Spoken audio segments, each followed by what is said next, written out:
Thank you so much. Who knows there's a light for everyone? Who feels it more in others than in themselves? Yeah, I know. It happens. That's why we keep coming back, right? Okay, I'm going to be honest with you guys. Well, first I want to ask you, have you ever seen The Shining with Jack Nicholson? Okay, do you know about cabin fever?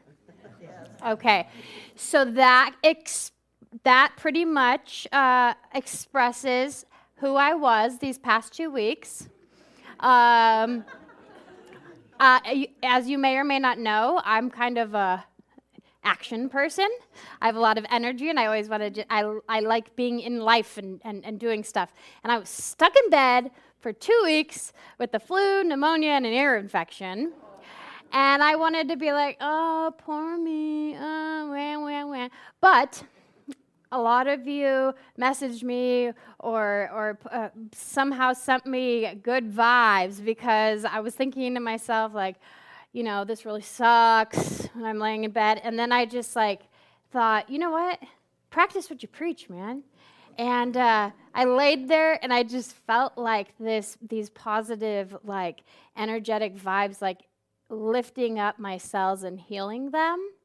And that was so powerful, and it did the job. I mean, I feel good. Thank you. And that's what we teach here, right? So I don't know if you know this, but in January in Centers for Spiritual Living, we always go back to the basics. We normally go through the first 4 chapters of the Science of Mind textbook, which, if you're new here, is kind of the book that kind of has the philosophy of Centers for Spiritual Living in it. And so the first 4 weeks, we generally try to cover the basics. I think last week, Reverend Michael talked about our kind of view on God, that it is life principle, that it is like Joe Dispenza says, intelligent love or loving intelligence, right? It is a divine intelligence. And so this week we will discuss the power of thought, but in a different way because I think we talk about thought a lot. And next week is the principles of successful living, and then we'll end our month with what the mystics have taught. But anyway, so our overall theme for the year, we have decided to join in with the rest of the Centers for Spiritual Living around the world, and we all set an intention and have the same theme and have the same monthly and weekly messages. We all create our own message, but the titles will be the same. So what we're hoping to do, what we know happens is that where more than one are gathered in thought and in mind, transformation occurs. Which is why I love this, and I'm buying one of these, because not only will it have all the talk titles, but check this out. If you had this right now and you went to Getting Grounded Week 2, The Power of Thought, it's reflections, gratitude, personal goals, and it just gives you all sorts of information, and it's like a yearly, daily journal. I love those kind of things. So yes, our theme, 2020 vision, bringing our spiritual vision into focus. Who wants to bring their spiritual vision into focus? Yes. It gets blurry sometimes, right? Sometimes it's 40-20, 40-10, I don't know, 90-10, whatever. But bringing our spiritual vision into focus, first of all, requires that we have a vision for our lives, right? And it doesn't mean that we have to have this grand purpose. It just means that we have a spiritual vision for how we want to live and be in our world and how we want to show up.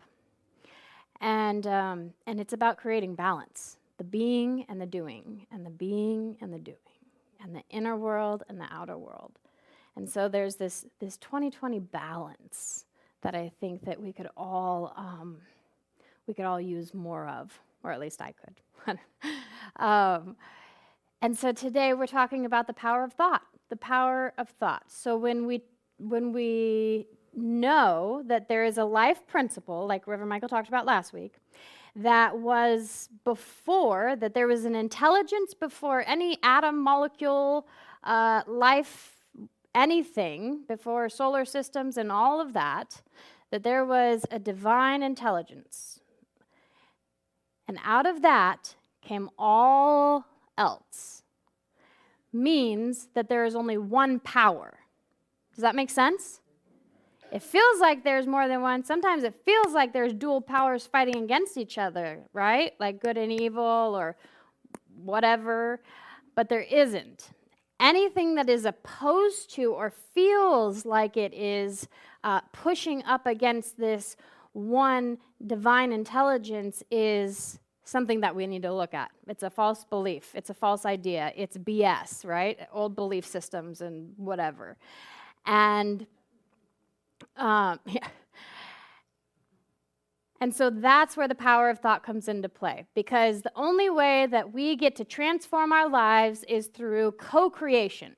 In the science of mind philosophy, we do not believe in destiny. We do not believe that we were predestined for things. We believe that we are always and in every moment able to create the life that we desire by co-creating with this intelligence. Okay, so the power of our thought, coupled with the principle of a divine intelligence, a creative something, substance, comes together.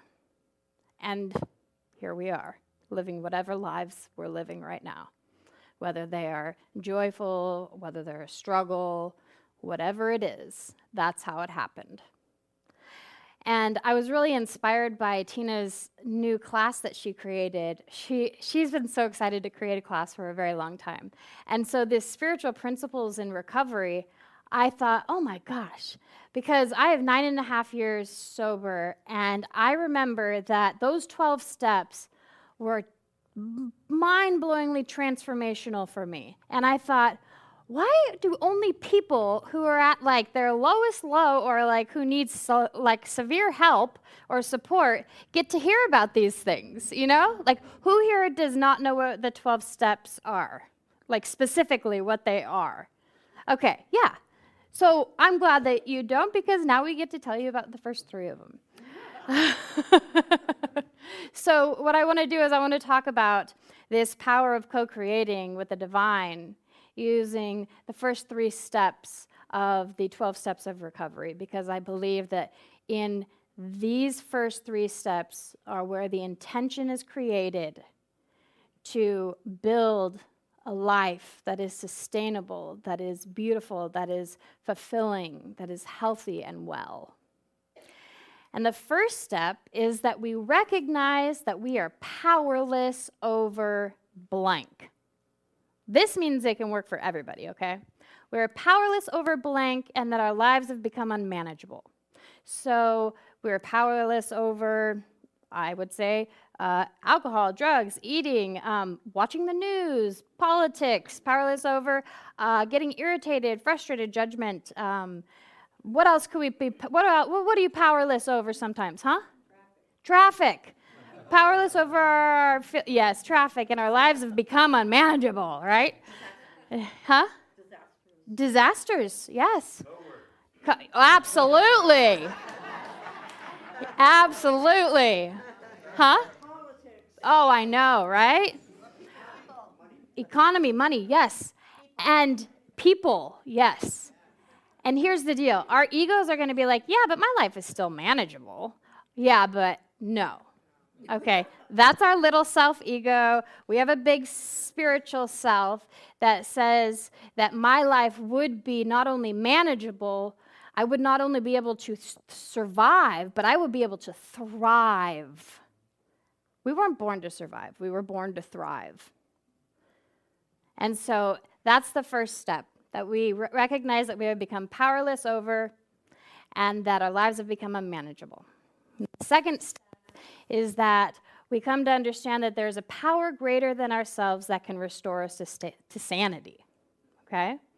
There's a power greater than ourselves that can restore us to sanity.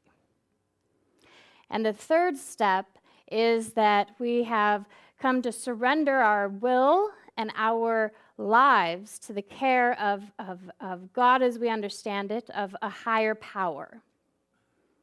And so I want to talk about the power of thought in here and start with this very first step, the very important first step, which is recognizing that our lives have become unmanageable and that we are powerless over. And what I want to talk about being powerless over is something that I think we universally can understand. And those are fears and worries. Does anybody not have fears or worries ever? Okay. So let's say my life, our fears and worries are getting in the way. I got to read this really great article. I'm sure many of you have probably heard it already. This really great article about a psychologist who was doing a conference, and the conference was on stress management. And so she walked around the room with her glass of water, and what do you think the audience was assuming she was going to ask? Right. And what she really asked was, how heavy do you think the cup is? And what would you say? Who the heck knows, right? Right. Yeah.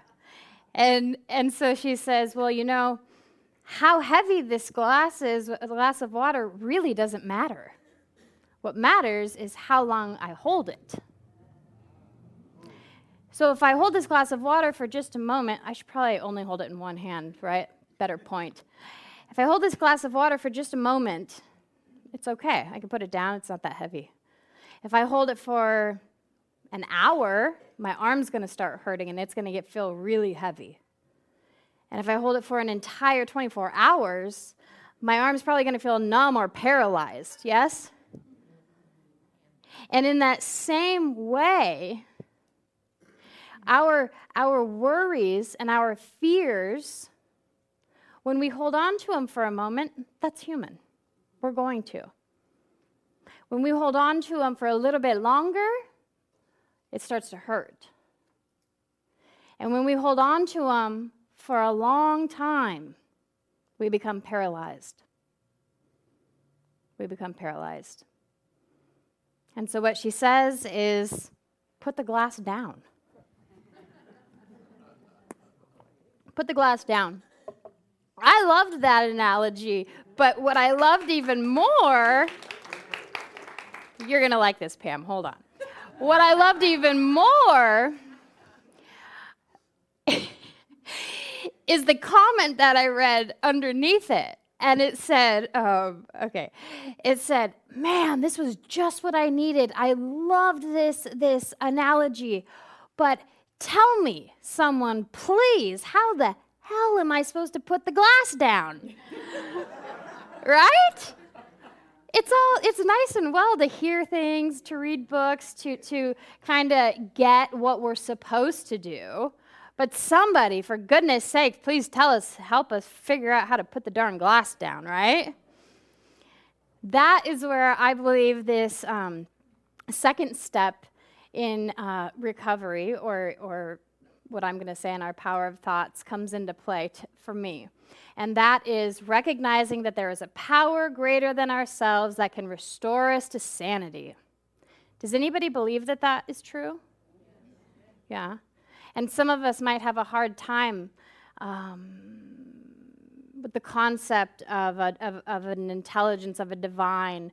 But I'll tell you that if you start to learn about anatomy and physiology, about how the digestive system produces most of the serotonin that goes to our brain, and how we change the way that we live, and that our genetics don't have to define us because we can continually recreate neural pathways, and that our brain isn't actually solid and staying the same, but it's actually plastic and can be moldable.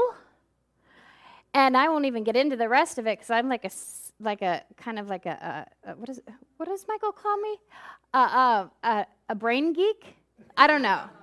I love the idea of how the brain has like a full a full pharmacy inside of it. I love how the brain and the body and the lungs and the heart all work for us without us even asking. That reminds me of God. Because every cell the cells knew how to make my finger and my toe and my hair. And there's just this like natural intelligence that's always like, that's just creative and creating all the time. And to me, that's what I consider to be spirit or the divine. So we've got this second step where we recognize that there's a power greater than ourselves that can restore us to sanity. Sometimes that power greater than ourselves has to be, or is in many cases, somebody else. Have you ever tried to do life alone? I can be kind of a recluse sometimes, and I try to do life alone, and then I get all nutty and depressed or anxious or whatever. I don't know about you. And it just doesn't work. And so this is where practitioners come into play.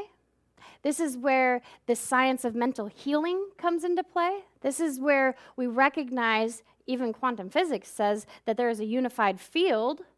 So any thought that has a higher vibration than the thought that I'm having gets to, no pun intended, trump the thought that I have, right? It gets to overpower. It gets to cancel it out. And I was thinking about why this came to my mind. I have no idea. But I was thinking about the book of John and the Christian scriptures. And I was thinking about that pool that was like that healing pool where this angel comes down. You know about the pool? Anybody know about the pool? Okay. So there's, what did you say? Absolutely. I could not pronounce it, so I wasn't going to try. And like an angel comes. It starts with a B. It's in the book of John. This angel comes, she like messes the pool up, and then when she does that, a person can come into the water and be healed. And so all of these people, they call them like indigent or lame or, just people who have physical maladies, issues, they all want to be there. They're all surrounded around there because they want to be that one person who gets to get in the water when it gets all stirred up. And so Jesus is walking by this one guy, and nobody knew what, Jesus, that he was anything of anything. And this guy's laying there, and Jesus finds out that this guy has been laying here by the pool for 38 years in pain and suffering. Talk about victim consciousness, right? Holy moly. And he's just laying this far away from the pool. And so Jesus, I think he and I would have got along good. He goes, do you want to be healed? So it's written, so you don't really know what context, but I'm thinking he's saying, like, do you want to be healed? Like, do you want to be healed? And the man looks up at him and he says, well, I don't have anybody to help me carry me into the pool when it's time. And, right? Victim consciousness, right?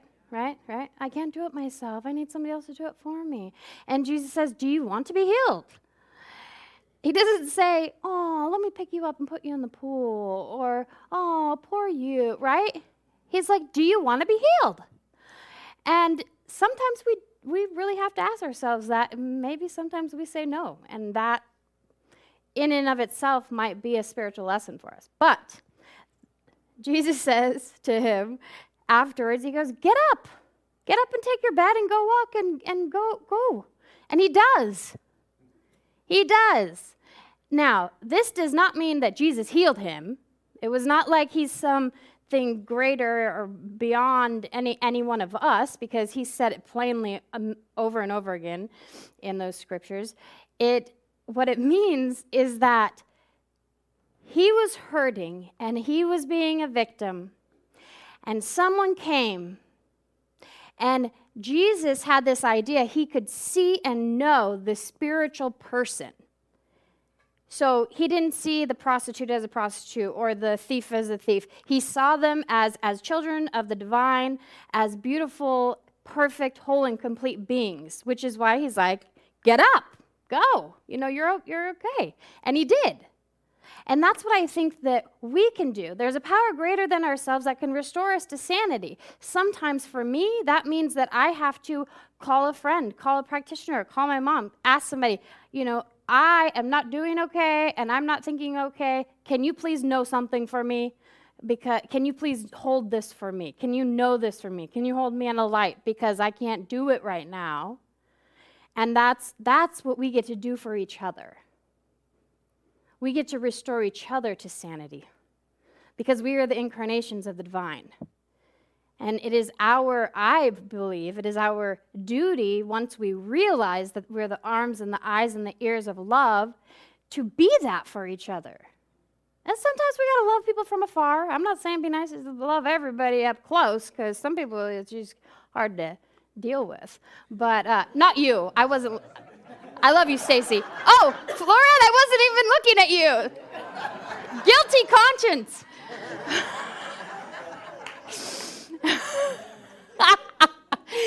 Anyway, what was I saying? Okay.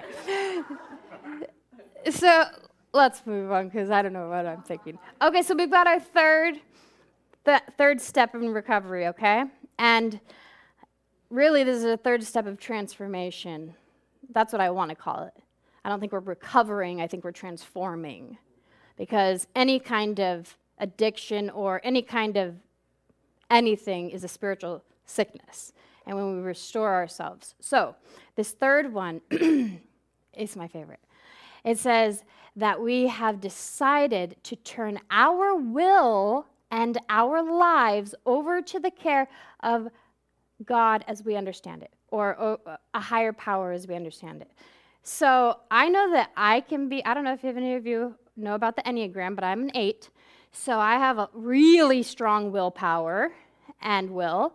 And it can do great things, and it can get me into a heck of a lot of trouble.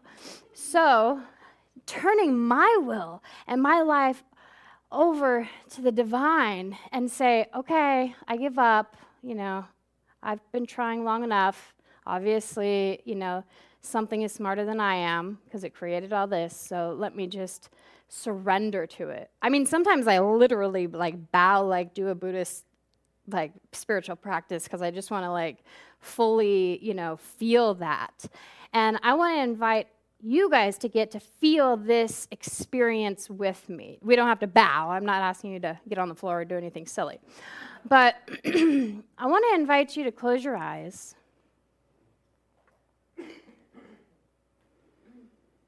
And if you don't feel like closing your eyes for any reason, that's okay. Just take a deep breath.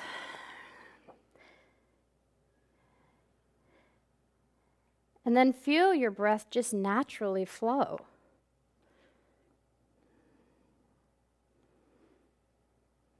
That is a power for good. It is keeping us alive, that natural breath. Our heart beating is a power for good. It is keeping us alive to live, fully live.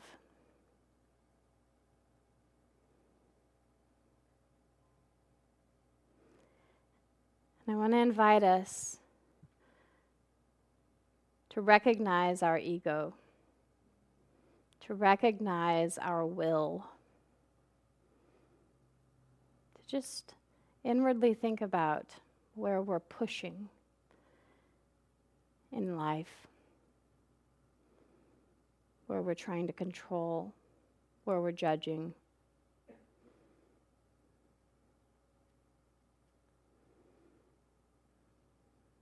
And I invite us to think about the way that we think life should be.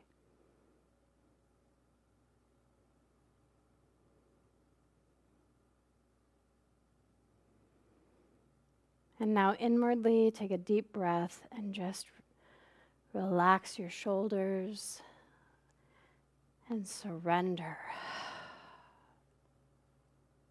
Lean back in your chair. Feel the support. That support that we feel in this chair is the same support that our higher power is always trying to give us.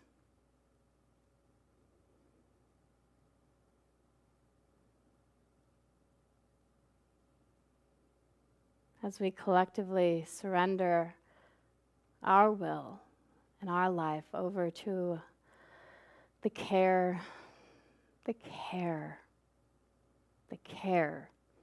of a power greater than we are. We can rest in this. We can listen. And we can wait.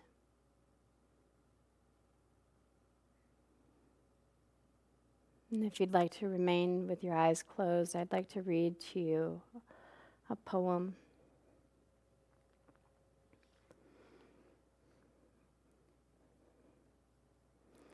People are often unreasonable, irrational, and self-centered.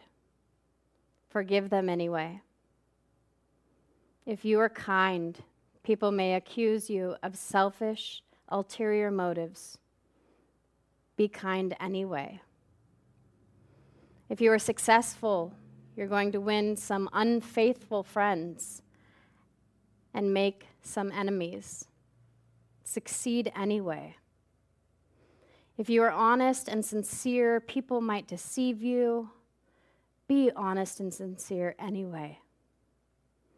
What you spend years creating, others could destroy overnight. Create anyway. If you find serenity and happiness, some are going to be jealous. Be happy anyway. The good you do today will often be forgotten. Do good anyway. Give the best you have, and it will never be enough. Give the best you have anyway. In the final analysis, it is between you and God. It was never between you and them anyway. Just take a deep breath, and if you are ready, you can open your eyes. This poem was attributed to a man named Kent Keith, but was revised and written on the walls of Mother Teresa's home for the children in Calcutta, India. And she had it written on the walls, and everyone there could read it every day and be reminded of what they were doing. And at some point in my life, I acquired this, and I put it up on my wall and read it every morning, and which is why I've given one to each of you. And if you choose to, you can, and just keep it with you. Because what I want you to know is that all that we do and all that we are, it may not always be seen. It may not always be heard. It may not always be felt. But the power of our thoughts raises the vibration of the entire planet, of the entirety of humanity. And we are doing good every time we make a choice to do a little bit better. And so I thank you for being here with me. I feel so blessed to be here with you this morning. And so it is.